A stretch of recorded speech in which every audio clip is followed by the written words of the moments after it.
Hello guys. आज के इस वीडियो में हम लोग GSBM medical college BSc nursing entrance exam जो इसी मंथ 18 अक्टूबर को हुआ था, उसके सभी बायोलॉजी के जितने क्वेश्चन आए थे वो 40 क्वेश्चन आए थे बायोलॉजी में। तो हम लोग 40 क्वेश्चन को एक्सप्लेनेशन के साथ डिस्कस करेंगे।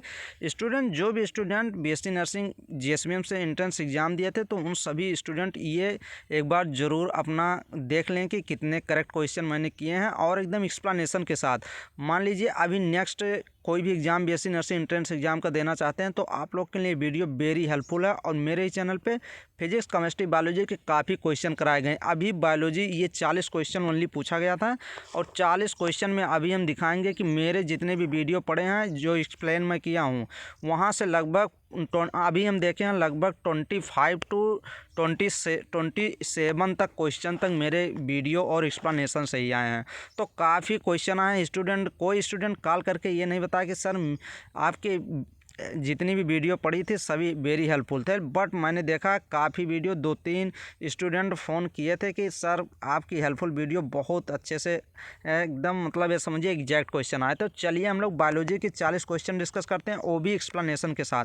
तो स्टूडेंट अगर आप पहली बार मेरे चैनल पर आए हैं तो प्लीज़ सब्सक्राइब करें, और अगर आप कंटिन्यू मेरे चैनल पे तो प्लीज़ शेयर ज़रूर करें वीडियो को, लाइक कमेंट्स ज़रूर करें। तो चलिए क्वेश्चन को देखते हैं और एक्सप्लेनेशन के साथ देखेंगे, क्योंकि ये सभी क्वेश्चन इंपॉर्टेंट है और नेक्स्ट ईयर में ये आपके कॉन्सेप्ट डेवलप करेंगे नेक्स्ट ईयर एग्ज़ाम के लिए। मान लीजिए नेक्स्ट ईयर या फिर नेक्स्ट टाइम अभी जो आप एंट्रेंस एग्ज़ाम देना चाहते हैं तो उन सभी के लिए ये सभी क्वेश्चन इंपॉर्टेंट हैं। तो ये देखिए, in class Mammalia which gland is most unique mammalian characteristic that show the presence of milk producing gland by which the young ones are nourished। तो पहले तो क्वेश्चन पकड़ना चाहिए कि क्वेश्चन तुरंत ये पकड़ना चाहिए। ये कह रहा है वर्ग मैमेलिया में कौन सी ग्रंथि जो होती है वो स्तनधारियों का सबसे अनूठा लक्षण है जो दूध उत्पन्न करने वाली ग्रंथियों की उपस्थिति को दर्शाती है जिनसे बच्चे पोषण प्राप्त करते हैं। तो इतना तो क्वेश्चन इसे पढ़ना ही नहीं था, बस क्लास मैमेलिया देखना था। क्लास मैमेलिया का मेन फीचर ही होता है मैमरी ग्लैंड का होना। तो ऐसे ही थर्ड ऑप्शन करेक्ट हो जाएगा। हमें तो लगाना होता तो हम डायरेक्ट क्लास मैमेलिया का देखते, फिर उसके बाद डायरेक्ट मैमरी ग्लैंड ही देखते, तो फिर सही हो जाता है क्वेश्चन, क्योंकि इसका unique mammalian characters mammary gland से होती है। नेक्स्ट क्वेश्चन नंबर, ये क्वेश्चन डिस्कस किए थे मेरे वीडियो में, कहीं ना कहीं ये डिस्कस किया गया है। Which among the following terms is used when light emitted by living things through chemical reaction in their body। ये भी क्वेश्चन डिस्कस किया गया है। ये एनिमल किंगडम का कौन से फाइलम का है, टीनोफोरा जो फाइलम है उन्हीं का, उसी से क्वेश्चन ये लिया गया है। यह कह रहा है कि निम्नलिखित में से किस शब्द का उपयोग तब किया जाता है जब सजीव वस्तुओं में से उनके शरीर की रासायनिक अभिक्रियाओं के माध्यम से प्रकाश उत्सर्जित होते हैं। तो ये एंजाइम होते हैं जो रिएक्शन होता है तो उसमें एक क्या लाइट इमिट होती है, तो वहीं से ये क्वेश्चन लिया गया था। ये बायोल्यूमिनेंस जो होती है ये प्रॉपर्टी किसकी होती है, एक लिविंग ऑर्गेनिज्म की प्रॉपर्टी होती है जो टीनोफोरा मेंबर का होता है। तो वो जो लिविंग ऑर्गेनिज्म होते हैं वो लाइट को इमिट करते हैं। तो कौन सा सही लगाएंगे, ये टीनोफोरा का बायोल्यूमिनेंस ऑप्शन नंबर 2 करेक्ट हो जाएगा। ये देख लीजिए 2nd option bioluminescence. Next question ये भी देख लीजिए नंबर 3 क्वेश्चन, ये भी वीडियो में कराया ही है question. Which among the following are example of mollusc. तो ये तो एग्जाम्पल ऑफ मोलस्क के एग्जाम्पल आप लोग को देखना था, ये सिंपल क्वेश्चन भी था, तो आप लोग ये क्वेश्चन गलत नहीं करना था। क्यों नहीं गलत करना था, क्योंकि ऑक्टोपस जैसे ही देखते, ऑक्टोपस मोलस्का का मेंबर होता है, फाइलम होता, उसका एग्जाम्पल होता है। तो ऑक्टोपस ये देख लीजिए, ऑक्टोपाई दे रहा है, ऑप्शन नंबर फर्स्ट तुरंत आप लगा देते, क्योंकि ये ऑक्टोपस जो होता है ये क्या है, ये मोलस्का का क्लास क्या होता है, 3 क्लास होते हैं, गैस्ट्रोपोडा, सिफेलोपोडा और बाइलबिया होती है। तो क्लास ये सिफेलोपोडा जो होता है ऑक्टोपस उसी का मेंबर होता है, और नॉक्टिलस होता है, नॉक्टिलस हो गया, स्क्विड हो गया, ऑक्टोपस होता है, ये सिफेलोपोडा के होते हैं। क्लास जो मोलस्का के कौन से क्लास, सिफेलोपोडा क्लास के। तो ऑप्शन नंबर फर्स्ट करेक्ट हो जाएगा। Next number question number 4th number question कह रहा है which among the following is not a tissue. ये भी क्वेश्चन कराए ही हैं, वीडियो में ही है। निम्नलिखित में कौन सा एक ऊतक नहीं है, तो ये कह रहा है कौन टिश्यू नहीं होते हैं, तो adipose tissue, blood tissue, neurons, areolar tissue, तो न्यूरॉन्स थोड़ी होता है, न्यूरॉन्स तो टिश्यू नहीं होता, ये तो नर्व सेल होती है। तो ऑप्शन नंबर थर्ड सही हो जाएगा। न्यूरॉन्स को क्या कहते हैं? NERVE, nerve, CESS, nerve cells होती है। तो यही तो, ये टिश्यू थोड़ी है, इसी को तो कहते हैं, यही तो फंडामेंटल यूनिट होती है ब्रेन एंड नर्वस सिस्टम की, न्यूरॉन्स ही होते हैं। तो ऑप्शन नंबर थर्ड सही हो जाएगा, ये टिश्यू नहीं है। नेक्स्ट क्वेश्चन नंबर कह रहा है 5 नंबर क्वेश्चन देख लीजिए। The wall of internal organs such as blood vessels, stomach and intestine contain which of the following type of muscles tissue.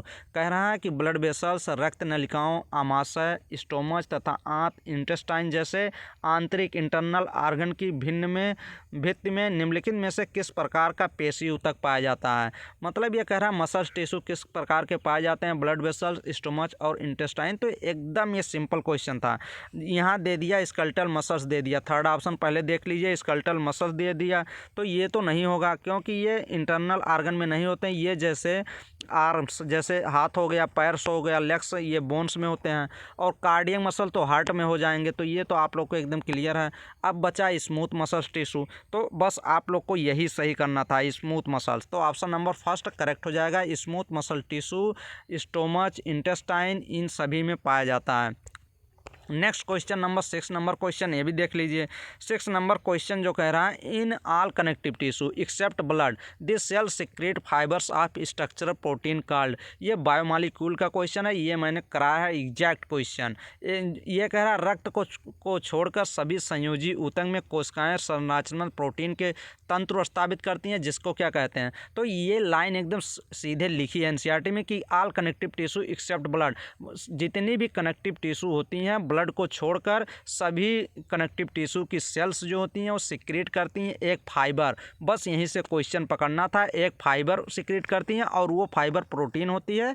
तो उसको क्या कहते हैं? कोलेजन। कोलेजन नामक एक प्रोटीन फाइबर सिक्रेट करती हैं सभी connective tissue cells except blood को छोड़ के। तो ऑप्शन नंबर 4 करेक्ट हो जाएगा। Next question number 7, in which among the following stages of cell cycle do the centromere split and chromatid separate. ये भी क्वेश्चन एग्जैक्ट क्वेश्चन मिल गया है मेरे ही वीडियो से। तो इसमें सेंट्रोमियर जो होती हैं स्प्लिट हो जाती हैं, ब्रेक हो जाती हैं, टूट जाती हैं और क्रोमेटिड अलग हो जाते हैं। कोशिका चक्र के निम्नलिखित प्रस्थाओं में से किसमें सेंट्रोमियर का विभाजन होता है, ब्रेकडाउन होता है और क्रोमेटिड अलग हो जाते हैं, सेपरेट हो जाते हैं। तो वो कौन सी फेज होती है? एनाफेज होती है। तो ऑप्शन नंबर 2 करेक्ट हो जाएगा। ये आप लोग एकदम किए ही होंगे। What is the plane of element of the chromosome at metaphase is referred as. ये तो आप प्लेट लगा दीजिए। ये कह रहा है मध्य अवस्था में गुणसूत्रों जिस तल पर संरेखित होते हैं उसको क्या कहते हैं? Metaphasic plate. एक प्रोटीनियस प्लेट होती है, वहाँ पे जाके ये क्या हो जाते हैं? लाइंगमेंट मतलब इकट्ठा हो जाते हैं। तो कौन सी प्लेट होती है? मेटाफेज प्लेट होती है जो प्रोटीनियस होती है। तो ऑप्शन नंबर 2 सही हो जाएगा। एक बार ये भी पूछा गया था मेटाफेजिक प्लेट किसकी बनी होती है, तो प्रोटीनियस होती है, प्रोटीन की बनी होती है। Which among the following is the full form of endoplasmic reticulum in human cells. ये क्वेश्चन तो मैंने लगभग 10 बार कराया होगा अपने ही वीडियो में। ऐसे ही बोल देता था, कहीं एक्सप्लेन कर रहा था तो एक्सप्लेन करते कहीं भी आ जाए अगर ऑप्शन में भी तो एंडोप्लाज्मिक रेटिकुलम। मैं ER कभी ज़्यादा बोलता ही नहीं हूँ, ER को ऐसे बोलता हूँ एंडोप्लाज्मिक रेटिकुलम। तो यहाँ तो एकदम सही होना चाहिए। Indo PLASMIC endoplasmic, RETICULUM reticulum. Endoplasmic reticulum को ही ये भी मैं बताऊं, एंडोप्लाज्मिक रेटिकुलम को डिवाइड किया गया है स्मूथ एंडोप्लाज्मिक रेटिकुलम और रफ एंडोप्लाज्मिक रेटिकुलम। ये भी बताया है कि स्मूथ एंडोप्लाज्मिक रेटिकुलम क्या सिंथेसिस करती है और रफ एंडोप्लाज्मिक रेटिकुलम। तो स्मूथ एंडोप्लाज्मिक रेटिकुलम लिपिड में और rough endoplasmic reticulum protein synthesis करती है। ये भी मैं एकदम डिस्कस किया हूँ। तो इसमें एंडोप्लाज्मिक रेटिकुलम कौन सा ऑप्शन सही हो जाएगा? ऑप्शन नंबर 3 आप लोग डायरेक्ट टिक किए होंगे, थर्ड ऑप्शन डायरेक्ट टिक किए होंगे। ये देख लीजिए। नेक्स्ट क्वेश्चन नंबर 10 कह रहा centrosome is an organelle usually containing 2 cylindrical structure is called. ये भी सिंपल क्वेश्चन है, ये भी मैं क्वेश्चन कराया हूँ किसी ना किसी वीडियो में क्वेश्चन है। कह रहा है सेंट्रियोल की बात कर रहा है। Centrosome is organelle usually containing 2 cylindrical structure, वही होता है सेंट्रियोल। और सेंट्रियोल ये किसका बना होता है? सेंट्रियोल जो होता है ट्यूबुलिन प्रोटीन की बनी होती है। तो सेंट्रियोल ऑप्शन नंबर कौन सा सही हो जाएगा? इसमें 4th ऑप्शन हम लोग डायरेक्ट टिक करेंगे, सेंट्रियोल, क्योंकि यहाँ ऐसे बात कर दिया ना, सिलेंड्रिकल की बात कर दिया तो हम लोग पकड़ लिए। सिलेंड्रिकल ऑर्गेनल कौन होती है? सेंट्रियोल ही होती है। सेंट्रियोल जो होती है ये बनी होती है कौन सी प्रोटीन की? तो ट्यूबुलिन प्रोटीन की। तो यहाँ से हम लोग ये क्वेश्चन पकड़ेंगे, सिलेंड्रिकल स्ट्रक्चर की जैसे ही बात करेगा तैसे हम लोग सेंट्रियोल ऑप्शन करेक्ट करेक्ट किए होंगे।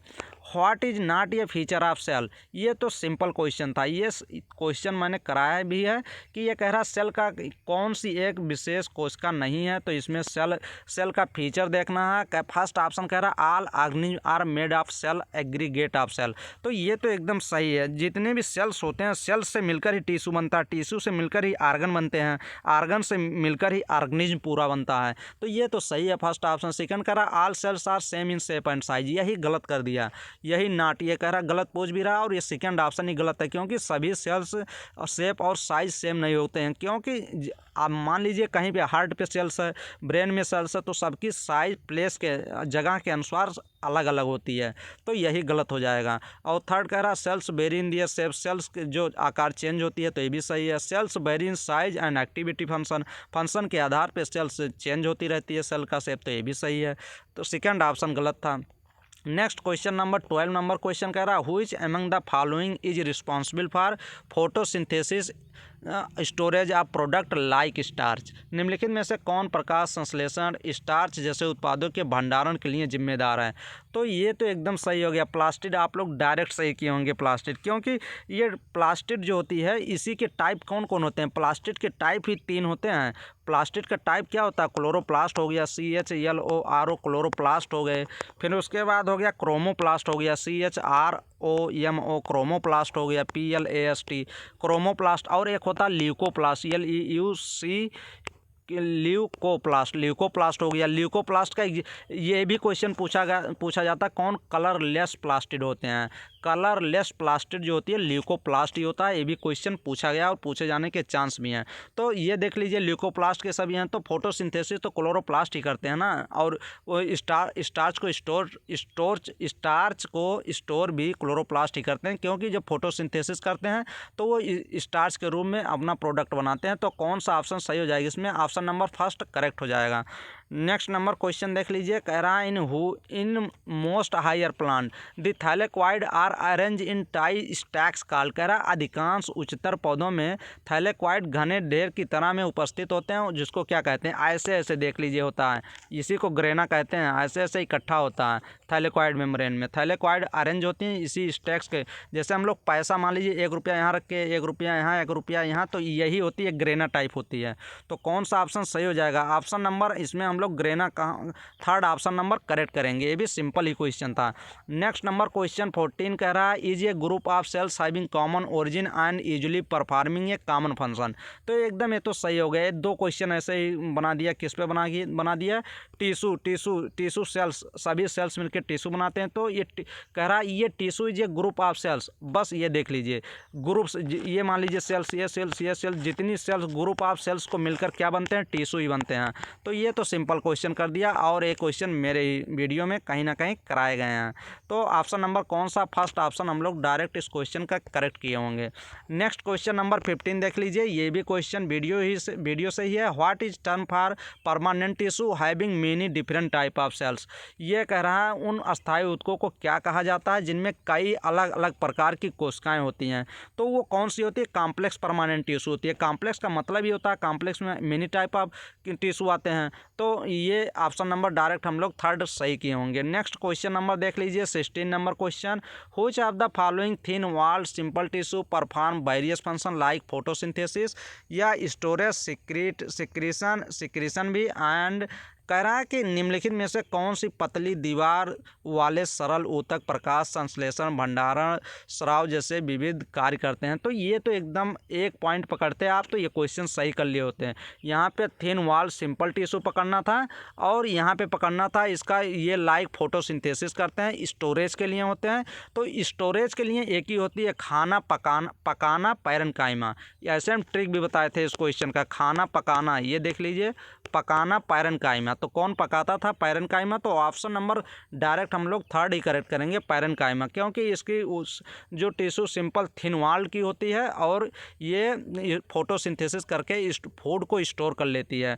तो ये क्वेश्चन था, क्योंकि पैरेनकाइमा थिन वॉल होती है, लिविंग सेल्स होते हैं। ये भी क्वेश्चन पूछा था कि लिविंग सेल्स होते हैं कि नहीं, तो होते हैं लिविंग सेल्स, तभी तो फोटोसिंथेसिस करते हैं, लिविंग सेल्स होते हैं और फूड स्टोरेज करते हैं। तो ऑप्शन नंबर कौन सा है इसमें? Option number parenchyma, third option correct हो जाएगा।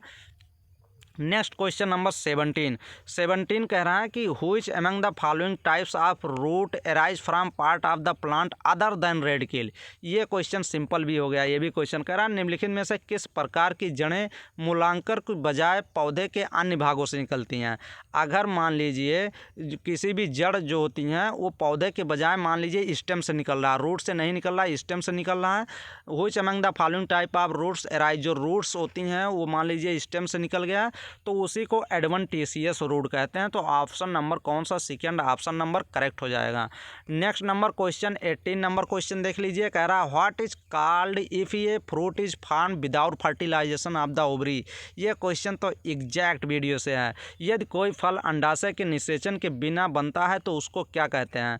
तो उसको तो ये डायरेक्ट, ये भी क्वेश्चन सिंपल ही था क्योंकि जितने भी और ऑप्शन दिए थे पार्थिनोकार्पिक, पार्थिनोजेनेसिस, अगर ऑर्गेनिज्म बनता बिना फर्टिलाइजेशन के तो पार्थिनोजेनेसिस कहते हैं, PARTHENO, पार्थिनो GENESIS, पार्थिनोजेनेसिस कहते हैं। बट यहाँ ओवरी की बात कर रहा है, फ्रूट की बात कर रहा है। फ्रूट की जैसे ही बात करेगा तो पार्थिनोकार्पी आप लोग को लगाना पड़ेगा, ऑप्शन नंबर थर्ड करेक्ट करना पड़ेगा। और ये देख लीजिए जो फर्स्ट ऑप्शन दिया गया, सेकेंड ऑप्शन, फोर्थ ऑप्शन दिए गए हैं, ये किसके एग्जाम्पल हैं? ये तो आप लोग डायरेक्ट समझ ही गए होंगे ये किसके, ये based on the position of the ovary और फ्लावर पार्ट के पोजीशन को ये दिया गया है, फ्लावरिंग ऑफ प्लांट से दिया गया क्वेश्चन। तो इसमें parthenocarpic option number third correct हो जाएगा। Next question number 19 number question देखते हैं। कह रहा है what is called break down of glucose to pyruvic acid. ये क्वेश्चन तो बहुत बार मैंने कराया है, अभी जल्दी कोई रिसेंट वीडियो में मैंने बताया था कि ग्लूकोज से 2 मोल पायरुविक एसिड का बनना कहाँ पर होता है? ग्लाइकोलिसिस में होता है। तो ये क्वेश्चन तो सिंपल हो गया। तो आप लोग ये क्वेश्चन देख लीजिए, ग्लाइकोलिसिस में क्या होता है? ग्लूकोज से GLUCOS, ये ग्लूकोज से 2 मोल, कितना मोल? ये भी क्वेश्चन पूछा गया था कि 2 मोल कितने मोल बनते हैं पायरुविक एसिड। तो ये 2 मोल पायरुविक एसिड बनते हैं किसमें? ग्लाइकोलिसिस में। तो ये ऑप्शन नंबर सेकंड इस वीडियो का एकदम सिंपल क्वेश्चन यही था। चलिए next question number 20, which among the following is the process that leads to complete oxidation of organic substance in the presence of oxygen and release CO2 water and large amount of energy present in the substrate. ये question मैंने एक बार aerobic और anaerobic एक question था वहाँ discuss किया था, तो वहाँ ये सब बताया था कि निम्नलिखित में से कौन सी ऐसी प्रक्रिया है जिसमें ऑक्सीजन की उपस्थिति में, ऑक्सीजन जब उपस्थित रहेगा तो कार्बनिक पदार्थों का पूर्ण ऑक्सीकरण होगा तथा तब CO2 भी रिलीज होगी और जल भी रिलीज होता है, वाटर भी उपस्थित ऊर्जा उक्त मात्रा में उत्पन्न होती है, तो वो एरोबिक रिस्पायरेशन में होता है। और यहाँ की ऑक्सीजन की बात कर दिया ना, तो आप एनारोबिक तो लगा ही नहीं सकते, एनारोबिक गलत हो जाएगा क्योंकि एनारोबिक में ऑक्सीजन होता नहीं। तो ये सिंपल क्वेश्चन था, option number second aerobic option सही होना चाहिए था। क्वेश्चन ऑक्सीजन देख के पकड़ना चाहिए था। Which among the following is the ratio of volume CO2 evolve to the volume of oxygen consume respiration. ये वीडियो तो मैंने ट्रिक भी बताया था इसको कि ये एकदम एग्जैक्ट वीडियो का है क्वेश्चन। मैंने बताया था RQ आप क्या निकालेंगे, RQ रिसेंट क्वेश्चन जो होता है, रिस्पायरेटिव क्वेश्चन जो होता है, हम बोले थे बॉडी में जो सबसे बेकार बेस्ट प्रोडक्ट होती है उसको हम पहले निकालना सोचेंगे कि उसको पहले हम निकाल दें। तो CO2 क्या करेंगे, CO2 इवॉल्व करेंगे, निकाल देंगे, फिर अपान करेंगे, फिर ऑक्सीजन कंज्यूम लेंगे। पहले ख़राब चीज़ हम लोग निकाल देंगे, ऑक्सीजन कंज्यूम। ये वीडियो और ट्रिक कॉन्सेप्ट सब बताए थे, तो ये तो आप लोग एकदम डायरेक्ट सही किए होंगे। Respiratory question option number first correct हो जाएगा। नेक्स्ट क्वेश्चन, जो वीडियो स्टूडेंट जो वीडियो मेरे देखे होंगे उनका काफ़ी क्वेश्चन सही, लगभग 20-25 क्वेश्चन, 25 से 27 क्वेश्चन मेरे ही वीडियो हम देखें कि एग्जैक्ट वीडियो से मिले हैं। और अगर एक्सप्लेनेशन कॉन्सेप्ट और क्लियर सब की बात बात किया जाए तो लगभग 30-35 क्वेश्चन हो जाएंगे।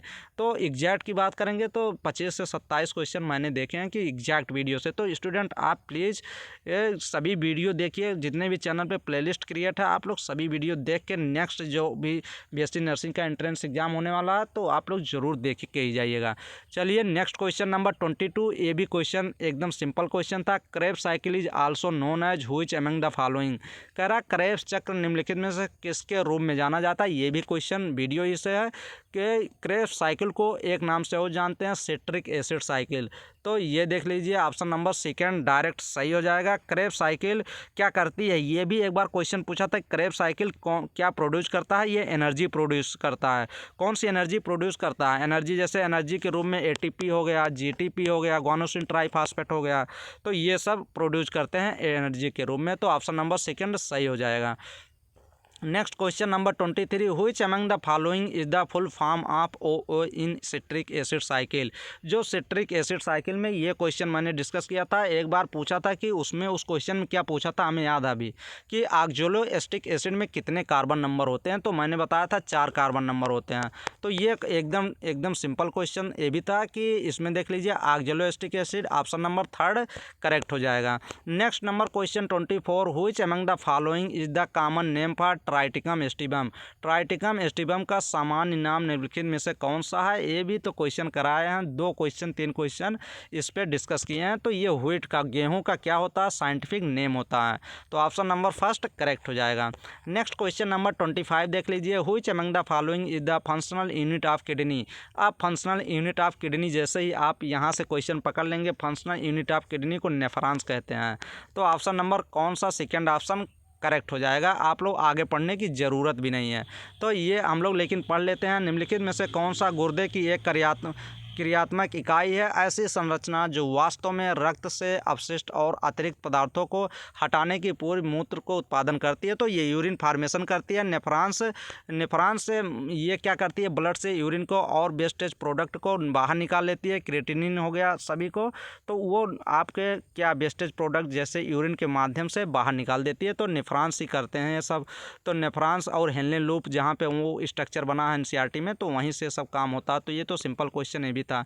Next question number 26 number question कह रहा है कि ये भी सिंपल क्वेश्चन है और वीडियो से ही क्वेश्चन है। ये लॉन्ग नैरो फोल्डर और क्वाइल्ड ट्यूबुलर एक्सटेंशन, बस यहीं से हम लोग ये क्वेश्चन पकड़ लेना चाहिए था कि लॉन्ग भी, नैरो पतला भी, फोल्डेड मुड़ा होना चाहिए, क्वाइल्ड घुमावदार होना चाहिए। तो ये इंटेस्टाइन की बात कर रहा है। अब ये तो एकदम सिंपल हो गया। अब कह रहा है from the stomach to the large intestine and region where most digestion and absorption food. कह रहा है एक लंबी संकीर्ण मुड़ी हुई कुंडलित नलिका जो पेट से बड़ी आंत तक फैली हुई है और यह वह क्षेत्र है जहां भोजन का अधिकांश पाचन और अवशोषण होता है।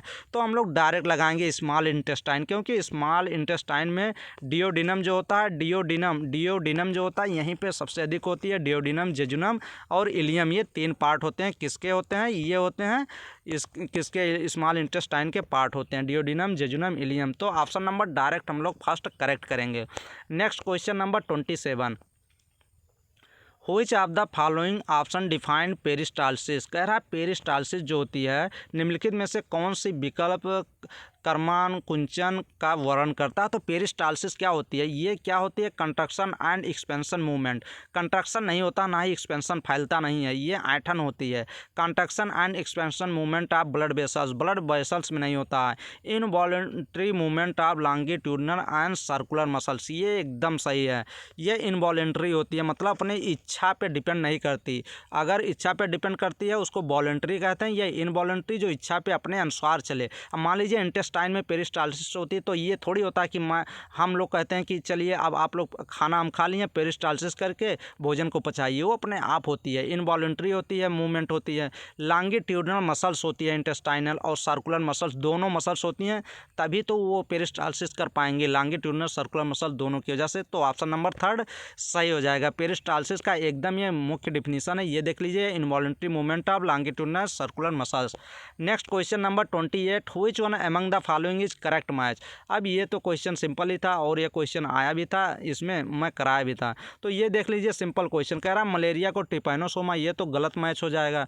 ये कह रहा गोनोरोइया वायरस के थ्रू और एड्स बेसिलस के थ्रू और सिफाइलिस जो होती है, अभी एकदम रिसेंट वीडियो में मैंने सिफाइलिस का कराया था, सिफाइलिस ट्रिपैनुमा पॉलीडेम के थ्रू होती है। तो ऑप्शन नंबर 4 करेक्ट हो जाएगा। Next number question 29 number question, which among the following type of cancer occurs in tissue like bone और मसल्स। ये क्वेश्चन यहीं से पकड़ना था। जैसे कैंसर अकर्स किसमें, टिश्यू की बात कर दिया और लाइक जैसे बोन्स और मसल्स की बात कर दिया। बस यहीं से क्वेश्चन ये सिंपल कर दिया। यहाँ जैसे ही ये बोले, क्या बोले, जैसे टिश्यू बोन जैसे बोल दिए, बोन हड्डी की बात कर दिए, तैसे हम लोग क्या लगाएंगे, सार्कोमा लगाएंगे। ऑप्शन नंबर कौन सा, सार्कोमा। ऑप्शन नंबर कौन सा, सेकंड ऑप्शन नंबर सही हो जाएगा, सार्कोमा। सार्कोमा क्या होता है, सार्कोमा जो होती है इनसाइड बॉडी में होती है, जैसे बोन में। तो बोन ये एक बार क्वेश्चन पूछा गया था कि सार्कोमा में, सार्कोमा कहाँ पे होती है, तो मीजोडर्मल ओरिजिन जहाँ पे होती है वहीं पे सार्कोमा बीमारी करती है। जैसे मीजोडर्मल ओरिजिन जो होती है ये बोन की होती है, बोन की होती है मीजोडर्मल ओरिजिन। तो एक बार क्वेश्चन पूछा गया था मीजोडर्मल ओरिजिन कौन सी बीमारी में रिलेटिव है, तो सार्कोमा में। अब इसमें एक दिया था सार्कोमा, एक दिया था सर्सिनोमा। तो फर्स्ट ऑप्शन सर्सिनोमा। सर्सिनोमा भी एक बार क्वेश्चन पूछा गया था, ये भी आप लोग नोट डाउन कर लीजिए। सर्सिनोमा जो होती है ये इपिथेलियल, मतलब EPITHELIL इपिथेलियल डिजीज कैंसर काज करती है। ये कहाँ पे, सर्सिनोमा। तो इसमें ऑप्शन नंबर सेकंड, बोन से हम लोग एकदम डायरेक्ट पकड़ते हैं सार्कोमा। जब बोन पेन होने लगती है हम लोग CT स्कैन MRI एक्सरे करवाते हैं, तो वहीं पे ये हम लोग को मिलता है कि आप लोग को सार्कोमा हो गया है। तो ये चीज़ होती है। Next question number 30, ELISA test is use for the detection of. ये भी क्वेश्चन मैंने बहुत बार कराया है। ये एलिसा परीक्षण का उपयोग इसका पता लगाने के लिए करते हैं, तो एड्स का पता लगाने के लिए करते हैं। बस आपको यही पता होता तो आप लोग ये क्वेश्चन सही कर जाते। देख लीजिए फर्स्ट ऑप्शन कह रहा है only hepatitis, TB and AIDS. अब यहाँ पे TB दे दिया, इसलिए इसको हम लोग गलत कर देंगे और सेकेंड इसको इसीलिए इसको सही करेंगे, ओनली हेपेटाइटिस, TB और एड्स। तो फर्स्ट ऑप्शन ही करेक्ट हो जाएगा, क्योंकि TB, एड्स और हेपेटाइटिस में इसका यूज करते हैं एलिसा टेस्ट के लिए। अब सेकंड क्यों गलत है ये देख लीजिए। सेक्सुअली ट्रांसमिटेड डिजीज जितने भी हैं उसमें एलिसा टेस्ट नहीं किया जाता। तो सेकंड में सेक्सुअली ट्रांसमिटेड डिजीज दिया गया। थर्ड में क्या दिया गया है, टाइफाइड दे दिया। तो टाइफाइड मैंने बताया कि बीडाल टेस्ट किया जाता है टाइफाइड के लिए, इसलिए इसको गलत कर देते। फिर फोर्थ में आएंगे, फोर्थ में फिर देखेंगे सेक्सुअली ट्रांसमिटेड डिजीज दिया गया, तो इसीलिए ये भी गलत हो जाता। तो इसलिए फर्स्ट ऑप्शन सही हो जाएगा। नेक्स्ट क्वेश्चन नंबर 31, हाइड्रोफोबिया में भी affect of person suffering from. ये भी क्वेश्चन एग्जैक्ट मेरे वीडियो से कहीं किसी ना किसी वीडियो में कराए गए हैं। हाइड्रोफोबिया कैसे होती है, क्या आप लोग को कोई चीज़ काट लेता है रास्ते में तो आप लोग को हाइड्रोफोबिया हो जाती है। ऐसे ही मैं क्वेश्चन में बोला था। तो डॉग अगर कुत्ते काट लेते हैं तो हाइड्रोफोबिया हो जाती है। मतलब हाइड्रोफोबिया मीन्स क्या होता है, हम लोग पानी से डरने लगते हैं। किससे डरते हैं, वाटर से डरने लगते हैं। हाइड्रोफोबिया अगर बीमारी हो जाती है तो ऑप्शन नंबर कौन सा, डी ऑप्शन सही हो जाएगा। और सही हो जाएगा, कहते नहीं है कुत्ता काट लेगा पागल तो 7 सुई लगवानी पड़ेगी। वैसे तो अब तो 2 ही 3 सुई लग रही है, 1 ही सुई, क्योंकि कॉम्बिनेशन कर दिया गया। चलिए next question number 32, aperture of people is control by. ये भी क्वेश्चन एग्जैक्ट वीडियो से हैं, क्योंकि कह रहा है पुतली के छिद्र को इसके द्वारा नियंत्रित किया जाता है। जो प्यूपिल होती है, प्यूपिल कंट्रोल्ड बाई, प्यूपिल को, ये जो सफ़ेद वाला पार्ट काला बीच में काला वाला, इसी को प्यूपिल कहते हैं। तो प्यूपिल को कंट्रोल हम लोग ढकते हैं किससे, आइरिस होती है, एक आइरिस लेयर होती है, उसी से हम लोग हमेशा खोलते और बंद करते हैं। तो ऑप्शन नंबर 3 सही हो जाएगा। नेक्स्ट नंबर क्वेश्चन स्टूडेंट देख लीजिए, which of the following pairs of enzyme is found the pancreatic juice. Student आप लोग लास्ट तक वीडियो देखिएगा, आप लोग इसके थोड़ा वीडियो लॉन्ग हो जाएगा, 40 क्वेश्चन का ये वीडियो है, तो ये नहीं बोरिंग मत करिएगा, लास्ट तक वीडियो देखिए। कह रहा निम्नलिखित में से कौन से एंजाइम की जोड़ी अग्न्याशय रस में पाई जाती है। तो जो पैंक्रियाटिक जूस में पूछ रहा कौन सी एंजाइम पाई जाती है, तो जितनी भी प्रोटीनियस एंजाइम होती हैं सभी पाई जाती हैं। तो ये देख लीजिए ट्रिप्सिन और लाइपेज, कौन सा ऑप्शन इसमें सही हो जाएगा, ट्रिप्सिन, पेप्सिन तो इसमें पेट में हो जाएगी, trypsin and lipase option number second सही हो जाएगा। इंटेस्टाइनल जूस और लाइपेज, इंटेस्टाइनल जूस तो इंटेस्टाइन में पाए जाएंगे, इसीलिए ऑप्शन नंबर कौन सा सेकंड, ट्रिप्सिन और लाइपेज, ये पाई जाएगी कहाँ पे, पैंक्रियाज अग्न्याशय में पाई जाएगी, पैंक्रियाटिक एंजाइम में। नेक्स्ट क्वेश्चन नंबर 34, ये भी क्वेश्चन मैंने डिस्कस किया था, ये नहीं कि ट्रिप्सिन और लाइपेज नहीं, ये डिस्कस किया हूँ। 34 number question, which among the following body function are control by medulla oblongata. Direct video से, मेडुला ऑब्लोंगेटा जो निम्नलिखित में से शरीर क्रियाओं में से किसे मेडुला ऑब्लोंगेटा द्वारा नियंत्रित किया जाता है। तो नर्वस टिश्यू से क्वेश्चन बनाया गया, नर्वस सिस्टम से, वहाँ पे मेडुला ऑब्लोंगेटा का फंक्शन पूछ लिया गया कि क्या क्या ये करता है, किसको कंट्रोल करता है। तो ऑब्लोंगेटा, मेडुला ऑब्लोंगेटा तो पहले vomiting, breathing, blood pressure, heart rate, ये सबको कंट्रोल करता है। तो ऑप्शन नंबर कौन सा, फोर्थ ऑप्शन करेक्ट हो जाएगा, all of these. Next question number 35, which among the following is example of arthropoda.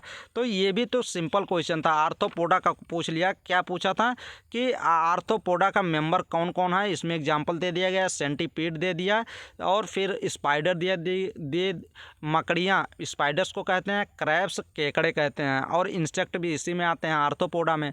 तो सेंटीपीड, सतपाद, ये इंसेक्ट होते हैं। तो इसमें ऑप्शन नंबर क्या हो जाएगा, ऑल ऑफ दीज। ये जितने भी हैं सभी आर्थ्रोपोडा के ही मेंबर हैं। तो ऑप्शन नंबर कौन सा, फोर्थ ऑप्शन सही हो जाएगा, जिसे इंसेक्ट, आर्थ्रोपोडा, स्पाइडर ये सभी इसी में आते हैं। Next question number 36, which among the following is the main feature of phylum Hemichordata.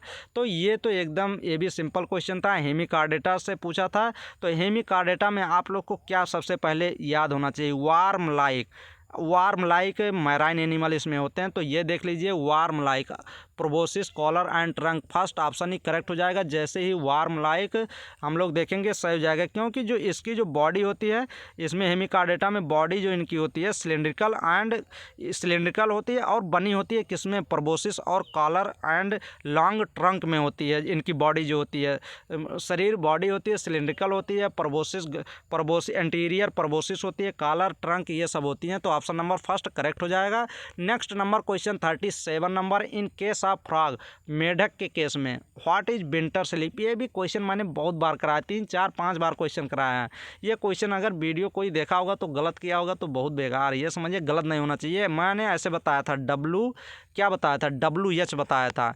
ये देख लीजिए, विंटर सीजन में क्या होती है, हाइबरनेशन, WH मैंने बहुत बार बताया था। तो आप लोग को हाइबरनेशन डायरेक्ट सही किए होंगे। मेढक की स्थिति में शीतकालीन निद्रा को क्या कहते हैं। इसमें फ्रॉग जो होती है, ये जब हम ठंडी अधिक पड़ती है तो फ्रॉग जो होता है वो क्या हाइबरनेशन में चला जाता है, अपने आप को कहीं छुपा लेता है, बगैर भोजन किए कुछ भी नहीं करता वो, ना एक्सक्रीशन ना भोजन, कुछ भी नहीं करता वो, अपने आप को हाइबरनेशन में लिया जाता है। फिर जब ठंडी बहुत अधिक ठंडी पड़ती है, फिर जब ख़त्म हो जाती है, फिर वहाँ से वो चला आता है, उसी को कहते हैं हाइबरनेशन में ले जाना। Next question number 38, which among the following not a part of thorax of cockroach. ये भी सिंपल ही क्वेश्चन था। इसमें निम्नलिखित में से कौन सा तिलचट्टे के वक्ष भाग का हिस्सा नहीं होता है। तो इसमें देख लीजिए, जो थोरेक्स होती है 3 पार्ट में डिवाइड होती है कॉकरोच की। कौन कौन से पार्ट, थोरेक्स जो 3 पार्ट में डिवाइड होते हैं, THORAX, थोरेक्स 3 पार्ट में डिवाइड होते हैं, 3 पार्ट में। तो कौन सा फर्स्ट पार्ट जो होता है उसको कहते हैं prothorax, PROTHRAX, prothorax. Mesothorax, MESO, meso, THROX, mesothorax. फिर लास्ट मेटाथोरेक्स। तो ये सब होते हैं मेटाथोरेक्स, THROX, मेटाथोरेक्स। तो प्रोथोरेक्स में क्या होता है, प्रोथोरेक्स में हेड होता है, HEAD, हेड होता है। और मीजोथोरेक्स में ये भी क्वेश्चन पूछा गया था, मीजोथोरेक्स में विंग्स निकलती हैं, फर्स्ट पेयर जो विंग्स होती हैं वही निकलती हैं, और सेकंड पेयर इसमें मेटाथोरेक्स है। तो ये क्वेश्चन एकदम सिंपल था। इसमें देख लीजिए, ऑप्शन नंबर फर्स्ट प्रोटोनीमा बोल दिया, तो ये तो गलत हो गया, क्योंकि यहाँ प्रोथोरेक्स देना चाहिए था, तो प्रोटोनीमा दे दिया। और यहाँ सेकंड ऑप्शन में मीजोथोरेक्स, थर्ड ऑप्शन में मेटाथोरेक्स, और फोर्थ ऑप्शन में कोक्जा, तो कोक्जा भी सही है, प्रोटोनीमा दे दिया, इसलिए गलत। Next question number 39, which among the following is not A type of gland. अब ये देख लीजिए, कौन सा क्वेश्चन इसमें कह रहा है कि ग्लैंड, इसमें निम्नलिखित में से कौन सा ग्रंथि एक का प्रकार नहीं है। तो कौन सी इसमें ग्लैंड नहीं है। अब देखना, जो हार्मोन रिलीज नहीं करेगी वही ग्लैंड नहीं है। तो हाइपोथैलेमस, फर्स्ट पार्ट हाइपोथैलेमस से तो काफ़ी हार्मोन रिलीज होते हैं, ग्रोथ हार्मोन, सब बहुत हार्मोन रिलीज होते हैं। और सेकंड टेंडन, थर्ड पैंक्रियाज से भी हार्मोन रिलीज होते हैं, और ओवरी से भी हार्मोन रिलीज होते हैं, जैसे कि रिलैक्सिन हार्मोन जो होती है ये किससे रिलीज होती है, ओवरी से रिलीज होती है। और इसमें सेकंड ऑप्शन जो टेंडन दिया गया 39 में, वही सभी सही हो जाएगा, क्योंकि टेंडन क्या होती है, ये टेंडन जो होती है कनेक्टिव टिश्यू होती है, ना कि ये ग्लैंड होती है, कनेक्टिव टिश्यू होती है। ये कनेक्टिव टिश्यू जो होती है, ये भी क्वेश्चन पूछा गया कि टेंडन जो होती है ये किसको कनेक्ट करती है, ये बोन को कनेक्ट करती है। किससे कनेक्ट करती है? बोन टू मसल्स को कनेक्ट करती है, ये कनेक्टिव टिश्यू होती है। तो यही ऑप्शन नंबर सेकंड सही हो जाएगा। ये भी क्वेश्चन पूछा गया था कि टेंडन किसको कनेक्ट करता है? बोन टू मसल्स, बोन को मसल से कनेक्ट करती है। इस वीडियो का लास्ट नंबर क्वेश्चन, बायोलॉजी का लास्ट नंबर क्वेश्चन, 40 क्वेश्चन पूछे गए थे। तो आप लोग प्लीज़ चैनल को अगर पहली बार वॉच कर रहे हैं तो प्लीज़ चैनल को आप लोग प्लीज़ सब्सक्राइब कर लीजिएगा, क्योंकि नेक्स्ट अगर आप कोई भी एंट्रेंस एग्जाम बीएससी नर्सिंग से रिलेटेड, कोई भी पैरामेडिकल, फार्मेसी, नीट भी देना चाहते हैं तो ये एकदम मेरे चैनल पे आप लोग का वेरी हेल्पफुल होने वाला है। और आप ही लोग के लिए मैं चैनल क्रिएट भी किया हूँ, तो आप लोग प्लीज़ चैनल को सब्सक्राइब करिए और अपने फ्रेंड्स को ज़रूर शेयर करिए। चलिए question number, last number question 40 इस वीडियो का, जो बीएससी नर्सिंग 2020 में जेएसबीएम मेडिकल कॉलेज में पूछा गया था, उसके बायोलॉजी के लास्ट नंबर क्वेश्चन नंबर 14 है। Which among the following junction facilitate the cells of communication with each other by connecting the cytoplasm adjoining cells for rapid transfer of ion and small molecule? बस question ये simple था, बस एक ही आपको point पकड़ना था कि ये जो कनेक्टिव टिश्यू होती है ये स्मॉल आयन को रैपिड ट्रांसफर में मतलब जाने देती है। निम्नलिखित में से कौन सी संधियां आयनों और छोटे अणुओं को तत्काल स्थानांतरित करने के लिए, मतलब यहीं से बस क्वेश्चन आप लोग को पकड़ लेना चाहिए था। ये सेल्स जो होती हैं रैपिड ट्रांसफ़र करती हैं, आयंस एंड स्मॉल मॉलिक्यूल को जाने देती हैं, वो होती है कौन सी होती है? तो वो गैप जंक्शन होता है। तो ऑप्शन नंबर फर्स्ट सही हो जाएगा। टाइट जंक्शन होता है, ये तो लीकेज नहीं करती है। एडहेरिंग जंक्शन, ये तो ये भी नहीं जाने देती है किसी भी मॉलिक्यूल को, आयन को। तो ऑप्शन नंबर फर्स्ट इसीलिए सही हो जाता है। चलिए स्टूडेंट, हम लोग नेक्स्ट वीडियो में कोई ना कोई अच्छे के साथ, अच्छे क्वेश्चन के साथ आएंगे, अच्छे वीडियो के साथ। तो स्टूडेंट आप लोग लास्ट तक वीडियो प्लीज़ देख लीजिएगा, सभी क्वेश्चन आप लोग मैच करा लीजिए कि कितने क्वेश्चन हम सही किए हैं। और नेक्स्ट वीडियो मेरी पढ़ने वाली है कि जेएसबीएम में लगभग समथिंग में कितने cut off, expected cut off बताएंगे, कितने कट ऑफ आने पे आप लोग, कितने नंबर आने पे आप लोग को जेएसबीएम में बीएससी नर्सिंग की एक सीट मिल सकती है। तो चलिए हम लोग नेक्स्ट वीडियो में देखेंगे कट ऑफ के बारे में। Thank you.